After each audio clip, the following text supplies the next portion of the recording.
Hey everybody, welcome to Chief Gaming. I am Chief, and today we have a game of domination on Rundown, and I'm running the Barrett 50 cal. Gonna be doing some quick scoping, no scoping, maybe a little hard scoping. You never know what we might see. Today I'm gonna be talking about Modern Warfare 3, and I am pumped for Modern Warfare 3. There's a lot of good news. They're definitely gonna be fixing a lot of things that were broken in Modern Warfare 2, and I've got a list here. We've got panic knifing. They're fixing panic knifing, which was definitely a huge problem in Modern Warfare 2, especially with Commando. Guy would just run around, and once he's startled and he sees someone, just squeeze his controller, push in the right thumbstick, and knife you. And it was annoying when you lose a gunfight and it's not your fault. Camping.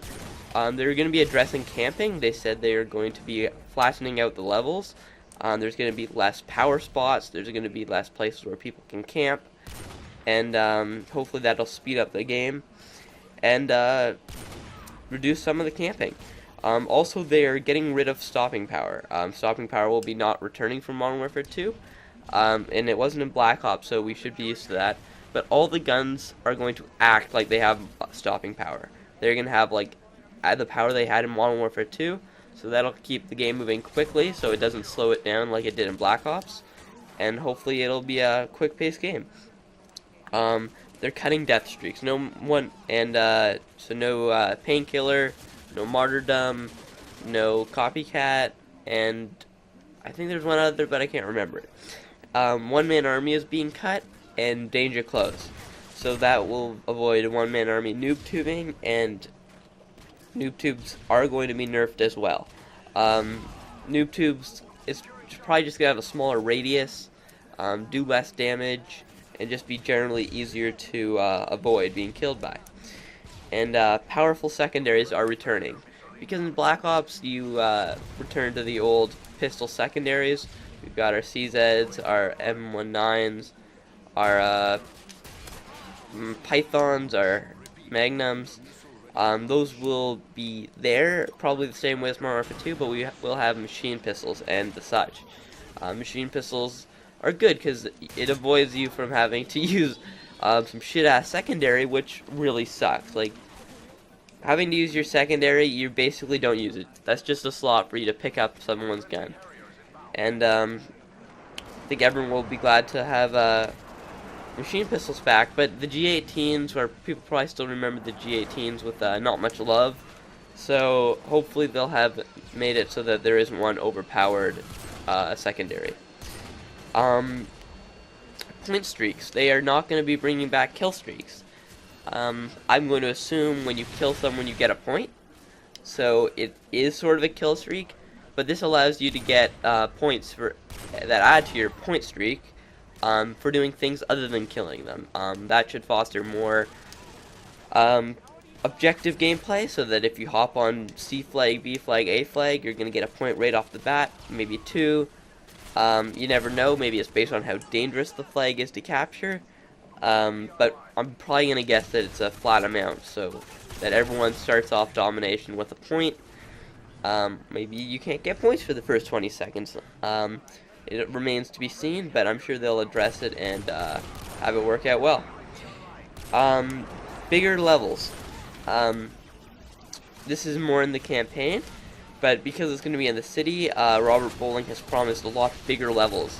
So you can hope for a good technical upgrade to, make it so that you can have big levels. And just shorter levels, or longer levels, but less. I don't know, it kind of feels more, when they do that, it feels more condensed. And it feels like they can put more attention into the maps and into the story, and they don't have to just keep making more maps. COD Elite, the controversial COD Elite that a lot of people misunderstood right off the beginning. Call of Duty Elite, you do not have to pay for. You can pay for it and get a lot of extra fun stuff, but you do not have to pay for it for just the base service, which gives you stat tracking and such, the same way that Bungie has for Halo, so you get that. And another thing that I know a lot of people are excited for is the return of quickscoping.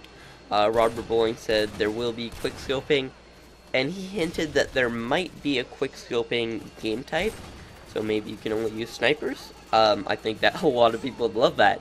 Running around Team Deathmatch, only use snipers. practice your trick shots, and your kill death will probably go to shit. And another thing that's going to be happening is less emphasis on your kill death ratio, because a lot of people have been complaining, obviously, about when you're playing it is obviously annoying when you're trying to go for a point like a B or C flag, and people aren't helping. They're just running around. They're running right by the flag while you're trying to cap, going for their kill streaks.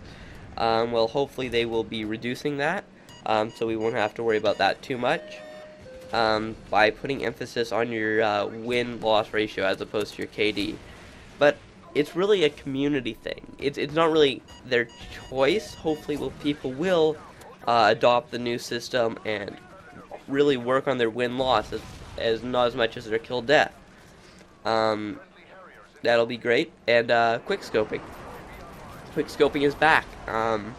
Hopefully the mechanic will be the same as Modern Warfare 2, because it is fun, it is easy to pick up. Anyone can pick up quick scoping in a day or two, have some practice matches with their friends on Rust, and get pretty good at it. But if you want to be really good at it, it definitely takes a lot of practice. Like when Modern Warfare 2 came out, me and my friends, we'd sit there for hours on Rust, just quick scoping over and over again. And you get pretty good at it. I obviously haven't played this game for a year, so I'm still a little rusty. But when just before I sold the game, I was pretty decent. I could definitely hold my own in a team deathmatch with just a sniper rifle.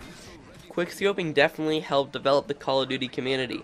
Quickscoping started and fueled the YouTube community for a long time. It got a lot of commentators into the game.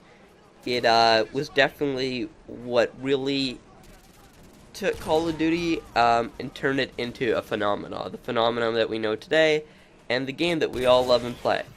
And they're bringing that back, so you're going to be seeing a lot more of optic gaming, a lot more quick scoping, no scoping montages.